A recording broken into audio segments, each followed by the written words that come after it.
Warangal డిక్లరేషన్లో Congress party నేత రాహుల్ గాంధీ నేతృత్వంలో జరిగిన బహిరంగ సభలో సీఎం రేవంత్ రెడ్డి రైతులకు ఇచ్చిన 2 లక్షల రుణమాఫీని అమలు చేస్తూ ₹1,00,000 వరకు రుణాన్ని ఈ రోజు రైతుల ఖాతాలో జమ చేయడం పట్ల గ్రామాన రైతులు హర్షం వ్యక్తం చేస్తూ మండల పరిధిలోని ఎమ్మెల్యే స్వగ్రామం తోడుకుర్తి గ్రామంలో రైతు వేదిక వద్ద ఏర్పాటు చేసిన క్షీరాభిషేక కార్యక్రమానికి ఎమ్మెల్యే డాక్టర్ రాజేష్ రెడ్డి హాజరయ్యారు. ఈ సందర్భంగా గ్రామస్తులు పెద్ద ఎత్తున బాజా భజంత్రీలతో డప్పు చప్పులతో ఎడ్ల బండ్లతో స్వాగతం పలికి దేవాలయం నుంచి రైతు వేదిక వరకు ర్యాలీ నిర్వహించి అక్కడ ఏర్పాటు చేసిన సీఎం రేవంత్ రెడ్డి ఎమ్మెల్యే రాజేష్ రెడ్డి చిత్రపటాలకు పాలాభిషేకం చేశారు.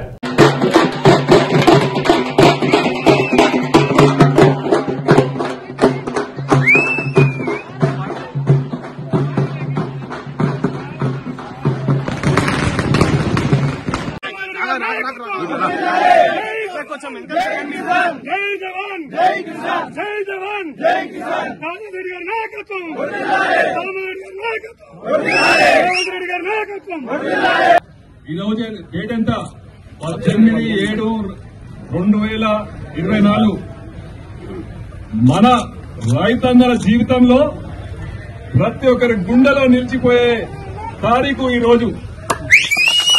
ఎందుకంటే మన అసెంబ్లీ ఎలక్షన్ అంటే ముందు వరంగల్ డిక్లరేషన్ లో మన ప్రియతమ నాయకుడు రాహుల్ గాంధీ గారు ఏదైతే వాగ్దానం చేసిండో 2 లక్షల రుణమాఫీ ఒకటేసారి చేస్తారని చెప్పిండు ఆ రోజు. అది ఈ రోజు మన నల్లమల ముఖ్యమంత్రి రేవంత్ రెడ్డి గారు ఈ రోజు ₹1,00,000 రుణమాఫీ ఈ రోజు అమలు చేసి ఆగస్టు 15 వరకు 2 లక్షల ఒకటేసారి రుణమాఫీ ఖతం చేస్తారని చెప్పాడు.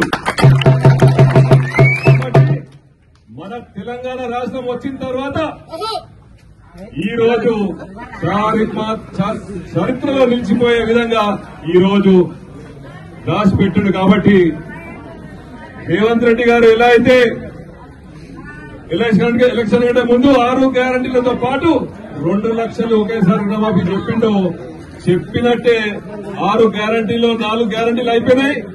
ఇది మొదలు పెట్టిండు.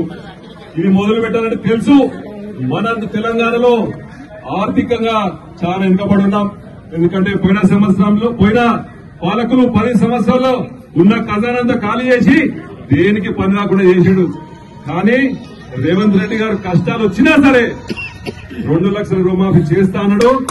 దీనికి